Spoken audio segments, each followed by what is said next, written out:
market your WordPress business during Black Friday, Cyber Monday, and Giving Tuesday. This particular episode is brought to you by Mark over at Desktop Server. How's it going, Mark? Hey, how's everyone doing? I'm glad I could bring you guys all this show. No, I really appreciate the efforts that you put in for us and being able to help us out with being able to take care of our Zoom streaming and all of our online streaming stuff. And it's been a lot of fun, and I really appreciate it. And I actually, of course, have been a fan of you guys forever. I've been a fan of WPwatercooler forever. So, we're always happy to pitch in. All of us are big fans of you guys. So we're happy to do what we can to keep it coming. We love that. Well, Somebody in the chat says never going to give Mark up, never going to let Mark down. What's that? Who's Rick-rolling me? Somebody's Rick-rolling you. Already? Give Mark up, never going to let Mark down. Oh, that's awesome. And this episode is brought to you by Desktop Server, made by WordPress. Go to desktopserver.com and do your free trial today. And don't forget about WP SiteSync. Okay, there you go. Oh, yeah. There's that SiteSync thing. Oh, yeah. Actually, SiteSync is really becoming more and more awesome by the day. So you just have to rename it. It's gonna be so WP SiteSync, also includes the following items. It's like the jetpack, right? It's jetpack. That's pretty much it. It's as long as you rebrand, make sure that your logo doesn't look like the elf from Laverne and Shirley, and that's all I gotta say. Wow. Hey, so I'm Bridget Willard, and I'm with BridgetWillard.com. I'm sponsored by no man, unfortunately, but I'm open to an arranged marriage. No, just kidding. So I'm a marketer, and I work in the WordPress space. I will be at WordCamp US. I will be working on a project with Carol from Plesk, asking developers what their favorite workflow advice is. It's gonna be super fun. See you in Nashville, y'all. And Carol's super cool. She's so cool. I want to be cool as her when I grow up. I want a purple hat just like hers. Right? We'll just do our intros. How about that? I'll finish mine, and then we'll talk about Mark in a minute. I'm Jason Tucker. I'm over at Jason Tucker on Twitter. My website's jasontucker.blog, and I do a bunch of fun stuff over here on WPwatercooler Network. Check out WPwatercooler on Fridays. We're actually be talking about some pretty cool stuff tomorrow. So make sure you definitely go take a look at that. We record that at 11 a.m. Pacific. So feel free to come in, hang out over there, both in the chat room. We'll be streaming on all the things. Thank you to Mark and all those folks. And that's about it. You can watch us, just so you know. I'm not sure if you're aware of this now, but you can watch us on Twitter, on Facebook, on YouTube, and we're an audio podcast. So feel free to go from any of those places. So really, I don't care where you listen to us or where you watch us, you'll be able to find us someplace and come hang out. We're not your stalkers. We're just all over the internet. Cool. Well, hey, when you hit C-SPAN, that's when I'll really This is more entertaining. Yeah, dude, this is 6 years in the running, man. We've been doing this for a little while. It's not like I just started this last week or something. I will now yield my time to the honorable gentleman. Well, it beats an empty chamber anyway for 6 hours at a time, right? So. Well, you've been there for 12. Tell people where you work, Mark. This is time for your introduction. Oh, this is my introduction. You're hijacking your own introduction. Hi. Well, my name is Mark, and I'm really trying to avoid talking about this controversial topic we're going to be talking about. Is really what it boils down to. But I'm Mark. I am with ServerPress. We are the makers of Desktop Server, a beautiful, wonderful local development WordPress tool, and WP SiteSync, a beautiful, wonderful synchronizing tool for synchronizing 2 sites or 3 sites or 15 sites or whatever. And I'm the operations manager, and I have 3 really awesome partners that I work with. And I'll be at WordCamp US too as a spectator. So come find me and say hi. Awesome. Well, thanks for being on. I appreciate it. I know we always hit people up at the last minute, but there's a reason why we hit people up at the last minute, and that's because we know that they're available at the end of the day. So when you ask them right then and there, you know that they're available. So thank you for making yourself available. Oh, absolutely. I had nothing going on tonight. Oh man. So Bridget, how should we start this whole thing off? Okay. It starts with a rant. Okay, let me tell you something. Uh-oh. First of all, as everybody knows, I still have a part-time job at a travel agency, and I see everything that's wrong with the internet by working in the travel industry, because they're the worst websites, the worst email marketing, the worst social media. I mean, it's so much, makes realtors look like they're really good. Okay. So I'm telling you, it's embarrassing. Like, I saw this site for a resort. I put it on Facebook. I couldn't help it.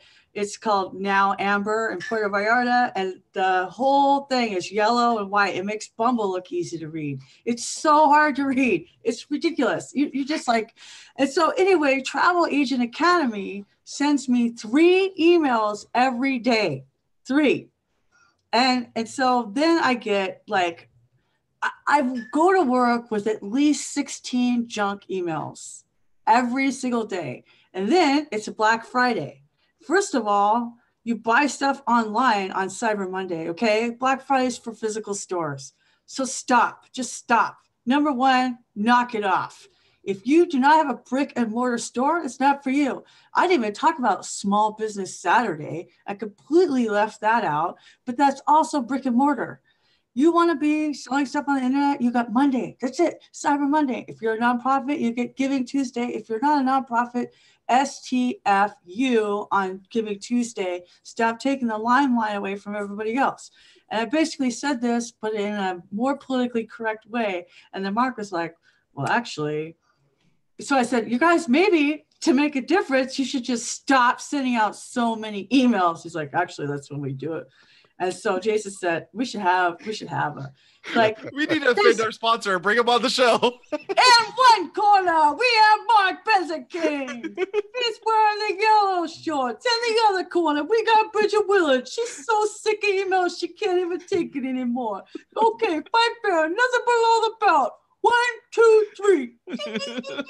Like, pretty much that's what the show is about. Wow. So Mark, what? But wait just a second. Clearly, Bridget came in knowing that's what the show was about. I was told that we were going to talk about all the Disney movies and the merits of like the newer ones versus the older ones and how they've empowered women. I had no idea we were going to be talking about this. I know, because Sleeping Beauty waiting for somebody to kiss her is kind of rapey. It's offensive. I agree. And what's a Snow White taking care of those short 7 guys? All those dishes, that's just bullshit. Yeah, give me Anna, independent and strong and all of that. And Ariel has to give up her whole species. Oh, give me a break. Why can't she be what she was born to be? Yeah, exactly. Although I don't want to get into the Ariel thing because I kind of want my daughter to listen to me too. So yeah, but also I'm just saying, like, I'm just kidding. Story didn't end up like that. She died. No, she did. I know. Well, Anyway, Disney made the horrible stories into something that we all think is so great. I think the Hunchback, Quasimodo lives, right? Yeah, didn't Quasimodo live in the Hunchback too? So I mean, whatever. I never actually. It's like revisionist history in a cartoon. Oh yeah, well, So now that we've anyway, talking about. We have fun here on WPblab. It's Thursday night. I have a Stella. Somebody's got an IPA. I'm sure I don't like them to hoppy. It's good times. I have tap water from Southern California right here. So who knows what's in that? So, but seriously, Lo, like, how do you deal with email fatigue? How do you figure out? That's why I thought it's like Goldilocks. Like, this one's too hot, this one's too cold, this one's just right. How do you figure out? I know email marketers love testing. Jason was being serious. Like, Mark is like the master at this. Like, how do you figure that out? What's that? Are you segmenting? Are you testing? Are you deleting everybody that doesn't click after 90 days? Like, yes. In all honesty. Yes, we do segment. Okay. But so here's the thing I found about email marketing. There's no other aspect of marketing where everybody on planet Earth is truly the biggest hypocrite on planet Earth. I guess planet Earth twice in the same sentence. But really, we are so hypocritical because we are all recipients of email. Yes. And we all hate getting all those emails. But we all use email lists to send out emails to our customers, except for maybe you, because you use Twitter. But still, okay, here's the thing. It's about frequency though, right? Because like if you just start dating somebody and they text you every 2 hours.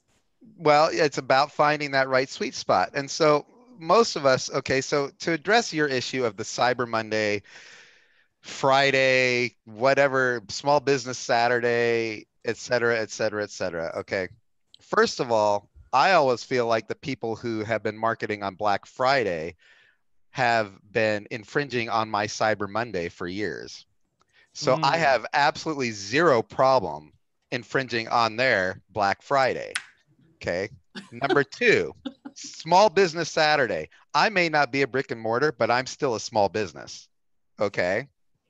Boom. So, okay. And that concludes our show. And okay. Number three. I sound like I'm actually getting pissed off when really I'm not. I love it. No, but this is why I did it. The instigator instigates the instigator. Okay. So here's the number three. I feel, okay, when last year and every year up until now, we have basically been very, very timid with our email marketing when it comes to Black Friday and Cyber Monday and all that. And we've kind of been respectful of it, you know, okay, well, we'll extend it a few hours, or we'll secretly leave the coupon code available for a day so the people who didn't get on it yesterday can get on it today, you know, that kind of stuff. But here's the hard, cold reality of it. We all get so bombarded with all these emails that sometimes people don't even know that you're having a Cyber Monday special or a Black Friday special until you've emailed them 4 times. And it's awful, and it makes me feel hypocritical. I feel awful sending out that many emails to people. But what I realized, especially after looking at the metrics, there are a couple of things that I did. I'm a small business. I can't afford to do all the market testing and all the control group testing and all the things that the big companies do. Okay, the big companies, they know 6 months in advance or a year in advance what they're going to be doing next year. They have enough data to tell you what you're going to buy before you even made the decision to buy it. But just because I can't afford to do that doesn't mean that I can't look at what they're doing to a certain degree and sort of emulate that, because it works for them. And the reality is, in order for me to service my customers, and we have about 55,000 installations of our product, okay, between the premium and the free edition. In order for us to service our customers, we have to stay in business. It's really as cut and dry in that. And what makes you stay in business? Money. More business. Money. Money. Well, it's, you know, there's 2 things that are important in business in my estimation. One is profit and one is cash flow. Yep. Okay. So if you have profit on paper but you don't have cash flow, that's kind of like having a heart with no blood pumping, right? So November and December are the big months for anybody who sells a retail product or service, period. And all of us are trying to bolster our bottom line by the end of the year for a lot of reasons. One, I like to give my employees a nice Christmas bonus at the end of the year. Well, some of that money that we make goes to that. We all love Giving Tuesday. And of course, we don't get as many sales on Giving Tuesday as we do on the rest of the year, because it's obvious, that people tend to look at what's out for, what they need, as opposed to, or they may just not have the ability to give.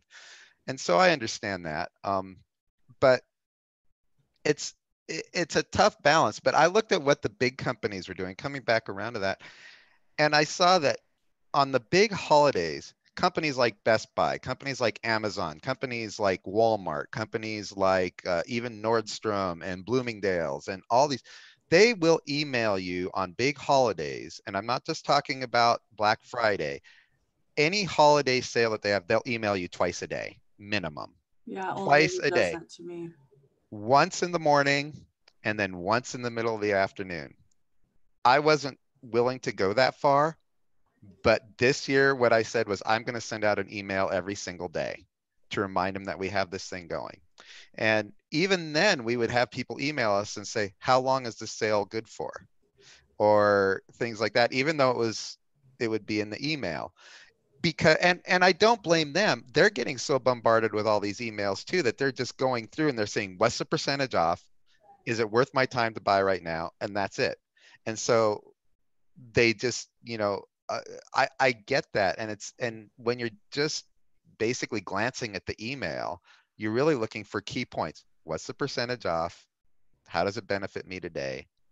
And maybe when does it end? But we all assume that it's going to end on Friday or Monday. Do you And mean so the email subject line or in the body? it's usually in the body. Sometimes I I do mean, throw when it you're in saying when you're yeah, yeah. glancing. Yeah, I do throw it in the subject line, but I think that can sometimes get lost in the shuffle. I always made it a point to change up the subject line. And to be honest, this year was it was a little bit more aggressive. And to anybody who might have been offended by that, I apologize, but understand that we are trying to stay in business and continue to grow so that we can continue to service you.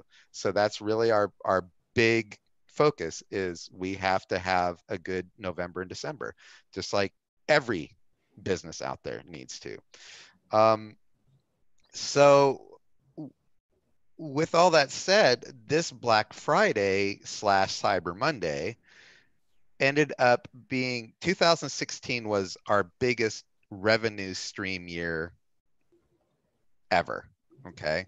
We just did a lot of things exactly right in 2016, and we hit that sweet spot with everything. And 2017 and 2018 has been pretty decent. But our Black Friday and Cyber Monday sale, as a result, we did 3 times the numbers in 2018 than we did in 2016, which was our biggest year. Wow. Is that adjusted for the number of installations? I'm not sure I understand the question. So like, now you have 55,000 customers, so you should be doing better. But yeah. I'm just curious, like, I'm not trying to be an ass. What I'm saying is I should say we did 3 times the number of premium transactions. Okay. Transactions. Yeah. So paying customers on the Black Friday special than we did 2 years ago, which was our biggest year. Mm-hmm. So the hard, cold reality of it is email marketing does work. But what we also try to do is give people something useful, because when you send out email marketing, everybody, when they open up an email, especially if it's a marketing email, the first question they ask it is, what's in it for me? I mean, that's the truth. If they even open it, because that's the first thing I do in the morning is delete a bunch of... Yeah. And Bridget, you're a customer of ours. How many of our emails did you read? 0. Probably 0. Exactly. Because the thing is, because I am a marketer, I don't want to make you feel sad that I unsubscribed. No. I want the emails to come in when I want the deal. Yeah, so I get that. I'm super curious at the fact that you had people reply to the email asking, how long is this deal good for? Which kind of makes sense to me in the sense that whoever came up with Black Friday didn't really think too much about how Black Friday should work. Like, Black Friday may be a great day for folks that have saved up enough money to be able to throw money at the thing, other than credit cards. It's probably a huge credit card, straight up credit card, not debit card, but straight credit card. I get it. But for somebody who's debit card, cash type of folks, it's a horrible day. It's not a 1st. It's not a 15th. It's none of those things. It's a Friday. Sure. Okay. So if you get paid on a Friday, then you're good to go. Other than that, it's kind of a crap day to pull it off. So I could totally see where somebody's like, so how many days do I have? Like, can I do it now because it's the 29th? It's Thursday, the 29th. Is this deal still good or not? Yeah. And it's funny because even the emails I've been getting from folks are like, we still have a sale. Things are still good because really Black Friday is totally made up. It's a made up holiday. Sure. No, it's not a made up holiday. In fact, I had to explain this to my Serbian friend who had no idea. Well, no, I understand its origins, but what I'm saying is it's made up. Like there's nothing that says that Black Friday has to exist on this day. Just like you have Christmas in July. Okay, yeah, cool. okay, so that's what I'm saying. So go back to Nordstrom's. They have a bi-yearly sale. Mm-hmm. Yep. So instead of trying to get all their attention at the end of the year, why don't we differentiate ourselves and be like, hey, you're probably going to buy a bunch of stuff you never even wanted on Amazon. Instead, why don't you deal with some things you actually need for your business? Mm-hmm. And we're going to help you out in the summer. Like, I know you're on vacation, but you really need desktop server. And because we love you so much, we're going to let you have it for 15% off. Or whatever, right? Greg's dog's birthday, and they could have a sale. Okay, they did. Yoast did that for somebody's birthday. It was like Taco's birthday. Yeah. So you're getting a sale. Because the thing is that there's a psychology to sales. I'm sure Mark knows everything because he's like this. I don't know everything. But Mark knows everything. In behaviorism, if you can predict when you're going to get rewarded, it doesn't change your behavior. But when the reward is randomized, then you can get the behavior that you want more consistently. This is just psychology. So if you randomly reward your customers, then you have a better chance of them paying attention and being engaged and those kinds of things. Instead, we just WordPress. Okay, my point for WordPress is that we are the ones that build 31% of the internet. We're the innovators. We're the smart people. Why are we following the rest of the world? Why don't we make our own, like on the 15th anniversary of WordPress? Why aren't we having sales then? Well, why are we relying on the rest of the world to set trends when we should be the trend centers? And I will address that with you. Like Gutenberg holiday, Okay, so let me explain why I think that wouldn't work. Not that I think it wouldn't absolutely work, but and I can't speak to the rest of the world, although I can tell you that the number of customers we got from all over the world really, bought on Black Friday too. But we are trained a little bit as a society to look for deals on Black Friday. And so while I agree, to get people to change their behavior, you kind of randomly throw things at them. And for a business like ours, we've only got a couple of products. So what are you going to randomly throw at them? You can randomly throw, hey, we're having a flash sale, or something like that. But it's always going to be on the same thing. Whereas if you're a company like Nordstrom or Walmart, hey, this week we're having a sale on women's shoes. This week it's going to be anything by, I don't know, Tommy Hilfiger or whatever, Right. They have a lot more options to choose from, which is why you can have a company like Kohl's, and every single freaking day of the week, they have something new on sale. And of course, nobody ever pays anything full price at Kohl's. They know the game that Kohl's plays, right? But they still go in and they feel like they got a great deal because they got a sweater for $15.99 that was originally priced at $60 that nobody was going to pay $60 for in the first place. And the interesting thing to me about marketing is I believe that most of us as consumers, and keep in mind, even as business owners, we're all consumers, right? We're smart enough to know that we're being manipulated.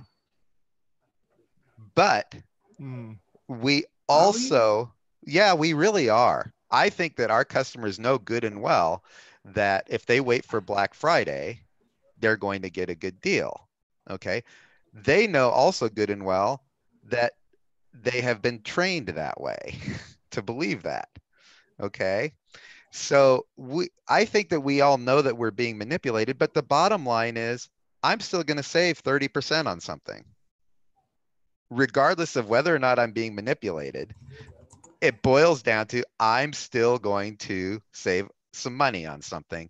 And that's why I say when people look at these emails and when people go out for Black Friday or whenever they look at anything, the first question everybody asks themselves is, what's in it for me? Okay. And okay. All right, Rocky. Let's So hear it. let's go back to the two most important things in business. Number one is profit. Number two And is the other cash is flow. Uh-huh. So you can't wait until the fourth Friday in November to have cash flow. Right. Is there a way? And okay, but let me address. Sorry, Jason. Let me address what Bridget just said. You're correct, and most people don't wait. Even though we have a great Black Friday and a great Cyber Monday, if you look at the numbers for the whole year, it's still kind of a blip on the map. But I will say that it is a huge, huge mark on the month of November and a huge mark on the month of December. That whole buying season is a huge, uptick for us.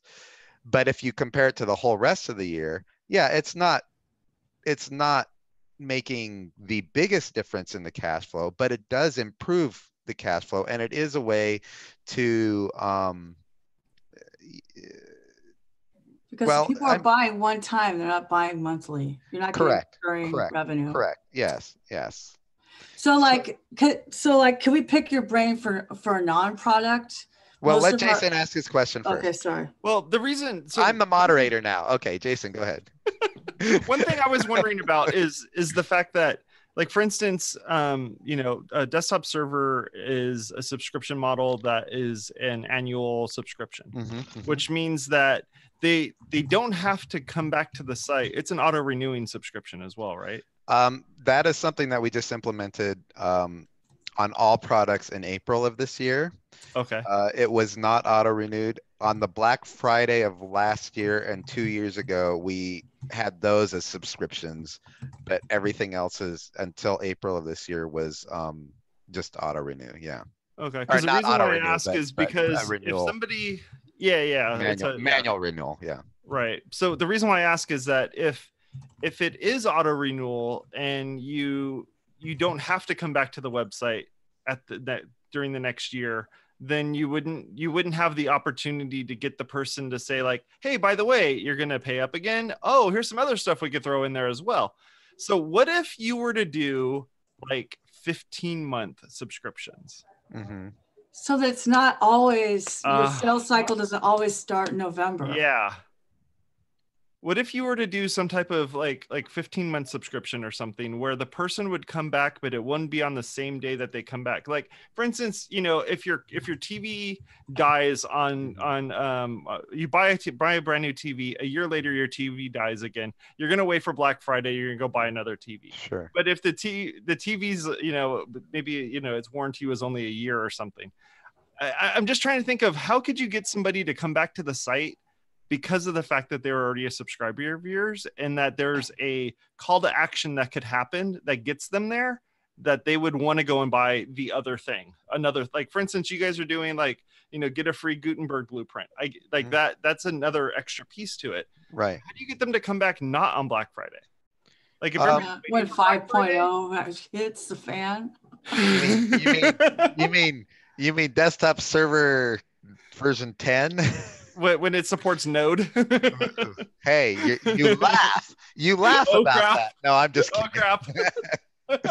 Now supports Ghost. I'm not going to say anything about the future. I can neither confirm nor deny. No, okay. Because look, the definition of insanity is doing the same thing over and over again and expecting a different result, right? Yep. Okay, so let's talk about something else. But what I'm asking is, how do you get the person to come back to the site when it's not Black Friday? That's what I'm saying. For Black Friday, no joke, I didn't buy a few plugins because I knew Black Friday was coming up, and I'm like, I'm going to buy it now. Yeah, content. We just keep creating content, and we send out announcements and newsletters and things like that, and we hope that information is valuable to help people do their workflow better, improve their workflow, and then we were doing a weekly podcast, which we've kind of slowed down on during this period of time. But we were doing a weekly podcast where we would show a new tip and trick to desktop server or WP Site Sync or something like that. And of course, that's evergreen content that ends up on YouTube and is helpful. And so we try to get people involved in that way. And you know, Yeah, I know that your question is about how do you get more sales out of people, and sometimes for us, we just want our customers to be loyal, right. and that turns into more revenue because they tell people about us, and that brings people to us.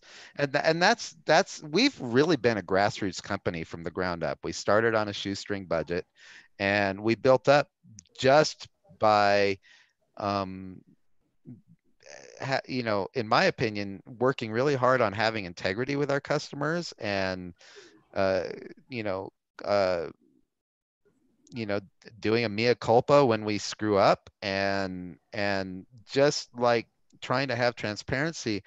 And I think that to us, customer loyalty is really our the most important thing to us, and that's what drives more revenue to us. We are working on new products. We are improving and building out WP Site Sync almost every month, it seems like, or every other month we have a new extension for it that Dave has just been putting out. And sometimes Dave will show us an extension that he's been working on that we didn't even know he's been working on. Right. Go, hey, look what I've been working on. It's almost done. And he actually did that with a design time plugin for desktop server. And so the reminding them is the way to kind of just get them reminding them, and then we keep I'm making just our wondering if there's a way to make products more. make that renewal thing a way to get them to come back again. But it doesn't sound like if you have them on auto renewal, you're kind of like, thanks for renewing, we appreciate it. Yeah. And sorry to cut you off, Bridget. I know you have one question that you wanted to ask. So what do you got? Go ahead. No, it's fine. I was just like, it's great. I love, me, I love products. I started with plugins. All my clients are products. What about an agency? What about a web developer? Like, how can they use these holidays in a just right Goldilocks way? Yeah, that's a different kind of story because for one thing, they're not generally a volume driven business. They, even if they're an agency with 20 or 50 or 100 developers on staff, they still have limited resources as far as that goes. And if they're all busy, they might all be busy during that time. So how do how that's a tough thing, because let's say that you are an agency and you have enough work to take you through till January or February. But you know that in February, the contracts are pretty much done. Well, how do you do a sale on Black Friday or Cyber Monday as an agency and say, yeah, but we're not going to get to your project until February or March? There's a rush. Yeah, because that's what I'm saying, and also people don't want to work. My suggestion would be to offer some kind of loss leader product, like a website audit, or like I do with my Twitter audits. Sure. Yeah. Where it gets them thinking about you later when they're ready. Is your site ready for Gutenberg or 5.0? Are you ready for the new WordPress editor 5.0? Like, let's do an audit, like that kind of thing. But that, again, that I feel like you would have to productize it, like today only $99. And that's almost where I would say that you're talking about randomly doing things. I would almost say that is when it would be kind of more effective. The reality is, we like to think of ourselves as more of a service company with software as like the hook to get people in, but we really are about providing really good service to people, so that we're like their secret partner when they are trying to build sites and deploy them and go through the whole workflow situation, so that if ever they need anything in that workflow, where they are stumbling, we can come in and we can help them out. Desktop server is a great tool for that. WP SiteSync is a great tool to that end. And so, but the reality is, for us, we're really more of a retail type product. Plugins are more of a retail type product. Themes, all those things are more of a retail type product, where, you know, and since it's all digital, of course, inventory is not the issue. Of course, the issue is when you have, you know, a sale like we just did where we exceeded all expectations. Service, you know, giving the service that we know our customers expect from us. Afterwards, there's a little bit of aftermath from that. Now, you guys all know Greg, and to be honest, the guy is a superhero when it comes to support. And, you know, heaven forbid he ever gets hit by a bus, because, you know, the guy is incredible when it comes to support. And after this great big sale that we had, he managed to keep support just at bay the whole time. And you know, I was in with him, and, you know, working till late hours trying to get through support and things like that, and helping him. But the fact of the matter is that Greg handles almost all of the support for our company, and he's always on it. I mean, he just does a bang up job of it. And but that's what happens in the aftermath of a sale, is that you get hit with support when you have a sale on digital products, where you have, but in a retail store that's brick and mortar that's selling retail things, they have everybody returning things the next day. So it's, you know, they still have to. I remember when I worked at a retailer back in the 80s, everybody worked the day after Christmas. There was no choice. You worked the day after Christmas because of all the returns that were going to be coming in. And, you know, and of course they'd have, on top of it, they'd have the day after Christmas sale. So you'd have the day after Christmas sale and all the returns, and it would, you know, it would make for quite a mess. But yeah, that's the thing, is it's a little different. And for agencies, what about selling to agencies? Have you guys looked into any of that? Is there a way to, like, you know, I know agencies are a bit different, where, like, for instance, the company that I work for, you know, we have software that we provide to the employee for them to use. Have you guys even looked into any of that, of being able to, like, essentially say, like, you know, hey, you can buy 30 copies of it at a reduced rate, or something like that? Well, the way our licensing works, because once again, we're more service based than anything, is we do sell to a lot of agencies, but one license will get you 10 computers. So you have one license, a desktop server, and that'll work with 10 systems. We don't care. Right. Now, we only have one point of contact with that license, associated with that license. But that works fine in agencies. And we're really fortunate. Steve has built a product that's pretty rock solid, as you guys know. I mean, sure, it's software and there are some bugs every now and then, but Steve's built a product that's rock solid, and Dave's built a product that's rock solid. So the fact that we can support, you know, as many people as we do with such kind of minimal support staffing says a lot. And we don't really, you know, once an agency, for instance, or an organization buys our product, and once they get their feet wet and understand how it all works and everything, a lot of times we don't hear from them again, unless they're having to deploy a site and having an issue or something like that.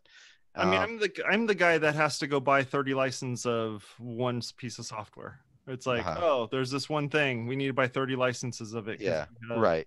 You know, we have a presentation software we use at the church. Now you have to buy 30 licenses of it. Or you go buy one site license, and it takes care of all 30 people. All of it. And all 30 people are allowed to submit questions. A ticket. A ticket. Yep. Yeah. So you get both of those, and it really just comes down to, like, how can you play that off? I mean, 10 is very generous, where like, for instance, with like Microsoft Office, you go and get a copy of Microsoft Office, you can install it on multiple computers.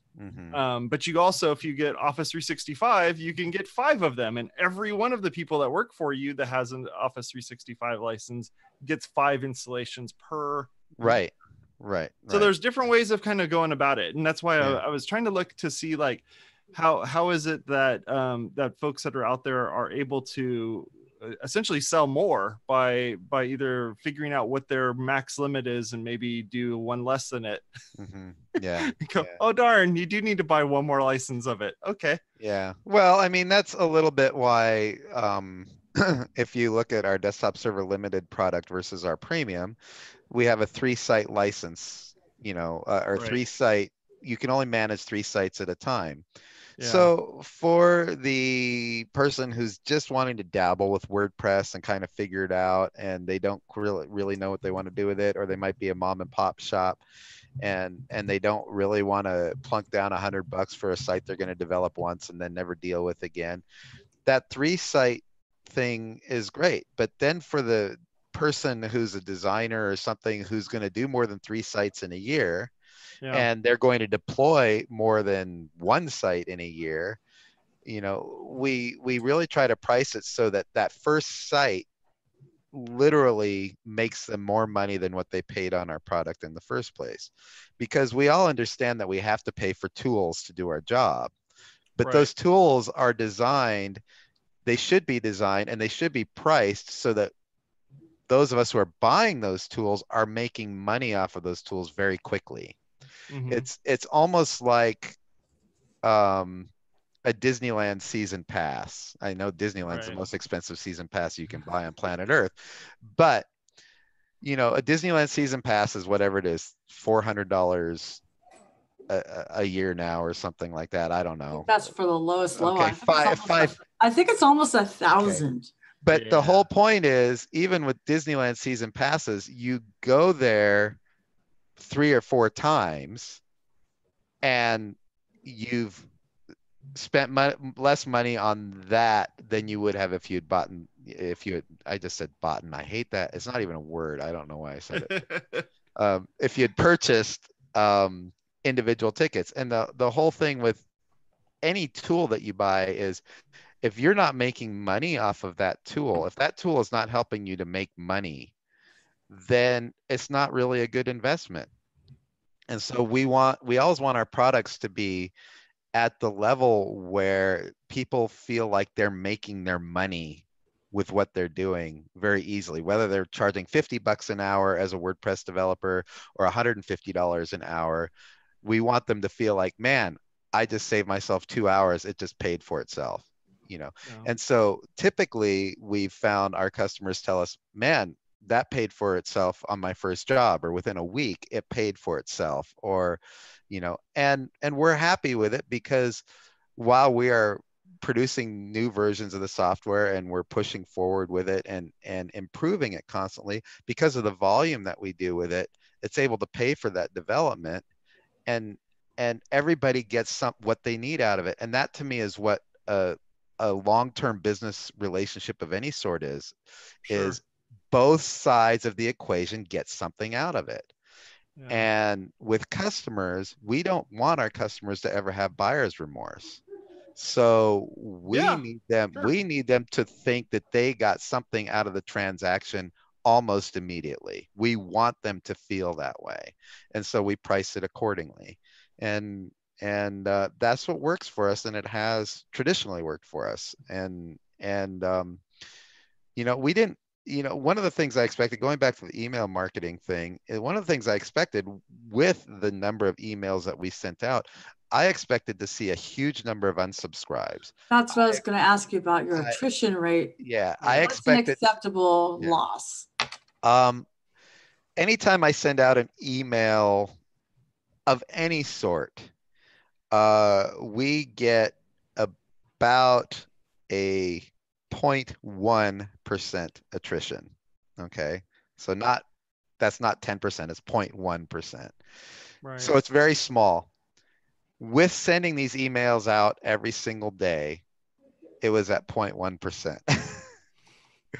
Now it was 0.1% every single email. So obviously, ultimately, but if you look at the numbers, we still gained a number of subscribers, because everyone who downloads our product, they have they have the option to opt in or opt out, and most people opt in.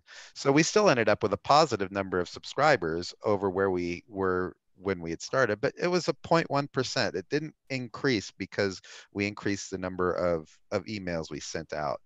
But I will also say that the number of emails that got opened was not as many as in a normal, in a typical time of the year. So I would say it was about half. The number of emails opened were about half of what they typically are. So if I had known you were going to ask that question, I would have had hard numbers for you. No, that's fine. Like to me, like that's what I think about is it worth it? When I was experimenting with Constant Contact for the travel job, I wanted to find by behavior what destinations they're interested in Mexico, Costa Rica, Europe, like that. So I started sending out a shit ton of emails. And when I say that, I mean twice a week. Okay. Okay. But these people were super mad. They were calling my boss. Saying, who is this Bridget? And why is she sending me emails? Like they were really mad. But like to me, I just want to know if you open information on Mexico, you're interested in Mexico, I put you on a list. Because I started with 14,000 people all on the same list. There's no, and so now I send out 0 emails. So guess what? You don't get any leads. So like I've had to let it die down a little bit so I could find out again, like what is our acceptable rate of unsubscribes, of attrition, of people being upset. Like if they're that upset, they get taken off the list. Like I'll take you off the, people don't know how to unsubscribe. They just want to be mad.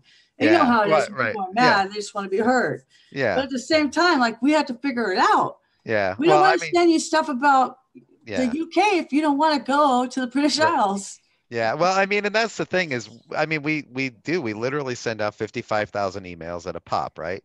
So, I mean, here's a little bit of a humorous story, but it really kind of will give you an idea of how people, you know, how hard it is to send out emails that don't offend at least one person.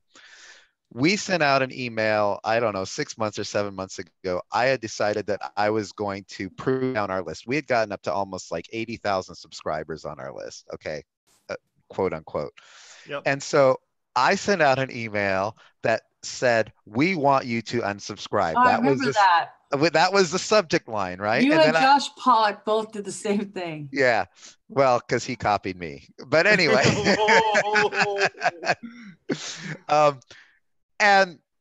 And it was, of all the emails that I got the most response to, which was of course what we wanted. We wanted to provoke some sort of an action with that email.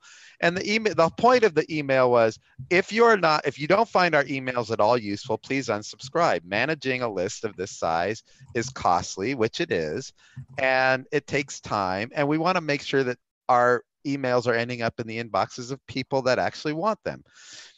And we got almost equally the same number of people emailing us saying, this is the greatest thing ever. That's why you guys are a company with integrity, and we love you for it because you guys, you know, try to keep things clean and all this and transparent and this and that and the other. We got so many compliments, and we got the same that I have never in my life had so many F-bombs dropped in emails to me as a result of that email.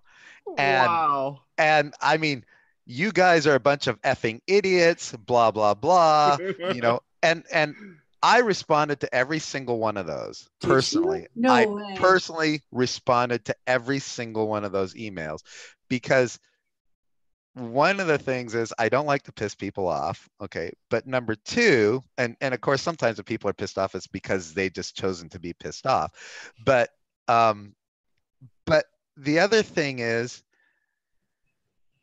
I thought if these people got so upset to the point that they felt the need to email me about this, the least I could do is respond to them and say, look, I respect the fact that you don't like this email, you know, but you need to understand why we sent it. And there were probably, I think we probably got like 30 of those, and I think I got 5 of them back that, like, one of them says, I'm sorry I went off on you like that. I understand now why you did that. Let me go back and resubscribe to your newsletter, and things like that. But the point of the matter is, when you have a base that is more than 5, it's Sure. 50, however many thousand it is, you're, no matter what you write, you're going to have some people that say, man, these are the best emails. I am so grateful for them. Thank you so much. And on that same day, you're going to have people that it just like irritates the living, daylights out of them. And so, it does go to that. You can't make everybody happy all the time. You can make some of the people happy some of the time. That's an old cliche, but it's true. And nothing proves that more than when you're trying to do an email marketing campaign. And so when we craft our emails, we try very hard to not be offensive. We try very hard to give people something that they'll find useful, but we also recognize that there are going to be people out there like you, Bridget, that are just sick of their inbox being full of stuff and don't really care what it says. They just are sick of waking up to 999 emails that they have to go through. And we know that there are some people that are going to take what we say and they may take it out of context and get really upset by it. Or they may have just woken up and, discovered that the toilets were backed up and they're taking out their, right. That's why I wanted to be the ping. So yeah. I always, when I did my email marketing for whatever company I was at, I chose Tuesdays, Wednesdays, Thursdays at like 9:30. So I don't want to be the person that gets deleted because I don't want 10 emails in there. Right. And so it, like, that's what I'm saying. It's like, I want Old Navy when I want it. Yeah. But, like, that's just not one of my favorite email campaigns. And because I study marketing, I say subscribe to this crap. But, it's just a lot. I don't need 3 from Travel Agent Academy. Talking to you, Travel Agent Academy. 1 a day is enough. 1 a day is too much. But I will take 1 over 3. I literally had 3 today. 3 every day. So here's the thing. I can only sign up for so many courses at once. It's either going to be Korea or Guatemala or nothing. Like, I can't do them all. Yeah. But here's the thing. Glossier is one of my favorite products. And I found them on Instagram. I love their marketing because it's just so simple. It looks good on a phone. It's not a giant newsletter. It's just, this is our product. Oh, guess what? The other day, we just want to tell you you're beautiful. Like for a cosmetics company, that's it. They weren't selling anything. Yeah. And it's like, you open that because you're like, that's great. Yeah. I open a lot of my emails, but there's not always something to click. Yeah. And I like that sometimes you don't always need something to me. Sometimes you're going to give back. Yeah. I always read Simon Sinek. I always read the other, but it's not that as much as I think. What makes me upset is I feel like it's ineffective. You're sending it I'm in the Pacific time zone. Send it to me during the middle of the day. Yeah. Send it to me at 4:30 p.m. when I'm sick of being at work and I'd rather read my email. Yeah. Be smart about it. Yeah. That's what makes me upset because I feel like they could be doing a better job. Yeah. And the tools are out there to do that. I mean, Time Machine is it Time Machine? I don't know, whatever it is, it's in MailChimp. There's a couple of them. Yeah. It's like open in your native, 7 o'clock in the morning type thing. Yeah. And since use the tools that are there. Well, yeah, and that is one of the things is we're about to move from our current email system to another one because it does not. It says, when do you want to send the emails? And you have a choice of one time, and that's it. Forget that. You can ditch those tomorrow. And that was great 2 years ago when there weren't a lot of options, but even Constant Contact will do that, and they're the worst. Well, yeah. So we're in the process of migrating because we want to hit people when, like you said, for lack of a better term, when they want to be hit. We don't want to hit them when they're already, angry with everything in the world. And well, the analytics will tell you that too. It'll tell you and, this person opens it up at 7 o'clock their time when you send it, or they don't wait. They wait until 10 o'clock and open it. Yeah, exactly. So, we've been doing a lot of A/B testing and things like that. And of course, as you figure things out, the whole world changes and then you have to figure it out again. That's the whole beauty of marketing, is that, but here's the hard, cold reality of it. Email marketing works. Mm-hmm. If you sell something, you need to use it. And I know, Bridget, you might disagree, but I think that if you sell something, or you may not, I know you. You haven't finished your sentence enough. You already think I'm going to disagree with you. Well, because look, you already started in the opposite corner of me, of the boxing ring. I assume you're going to disagree with me on everything. So, it's not a fun show if I agree all the time. Well, no, I agree. My role is antagonist. My whole goal here was to have fun. So no, but for real, Mark, we really do appreciate your time. We skipped the tool tip of the week, but here's the thing. I think that we all have our favorite email marketing program. Why don't we just say what it is? Do you mind? Well, I'll say we are moving to MailChimp. I love MailChimp. Yeah, me too. MailChimp is super impressive. I'm not going to tell you what we're using right now. Okay. I will say that it was effective, but it doesn't have some of the reporting and some of the other kind of drill downs and things that I need, and abilities that I need. So we're going to be moving to MailChimp, and we want, MailChimp, and they're great people at MailChimp. They actually have really, they're a decent company. So, so that's where we're moving to, and hopefully it'll be a good move, and it'll also make our emails will start looking nicer too as a result of that. So of course, my client is Postmatic, so I use that for my blog. I don't use MailChimp for myself anymore because I was only sending out my blog. So why am I? That makes no sense. If you're only sending out your blog, just use Postmatic. But but like for work, back when I worked with Give, we loved MailChimp. It's so awesome. The travel agency uses Constant Contact, which has changed a lot since I used it at Rigorous Inspection. And I will say, just to be fair, I like their A/B testing because they'll let you do it for only 4 hours. Because a lot of the hardcore A/B testing people are like, oh, your sample sizes are picking up, blah, blah, blah. I just want to know in 4 hours. And it was good because my boss was like, that's not a good email subject. I'm like, you sell the error and I will sell the things. So I did hers and mine. And guess which one won? So yours. Of course.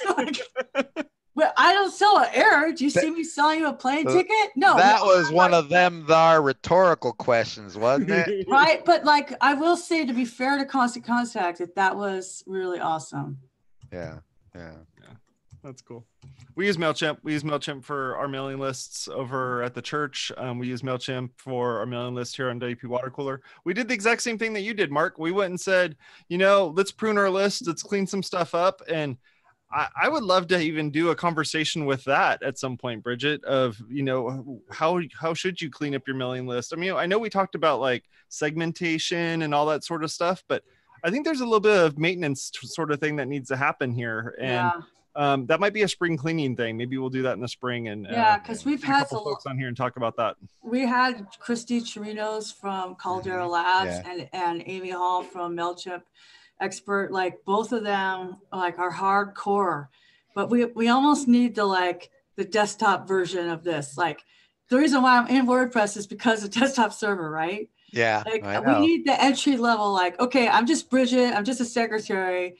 I don't even know what A/B testing is. How do I deal with this? And for me, my intuition was to send out emails. If they don't open it, they don't get on that list. This would be a good discussion for maybe a panel of some of our marketing. Sure. We should. Mark, let's wrap this bad boy up. Tell folks where they can find you, your products, and all the fun things that you're doing. You can find us on serverpress.com and wpsitesync.com. You can find me on Twitter, where I tweet about a lot of nothing and sometimes a little bit of something.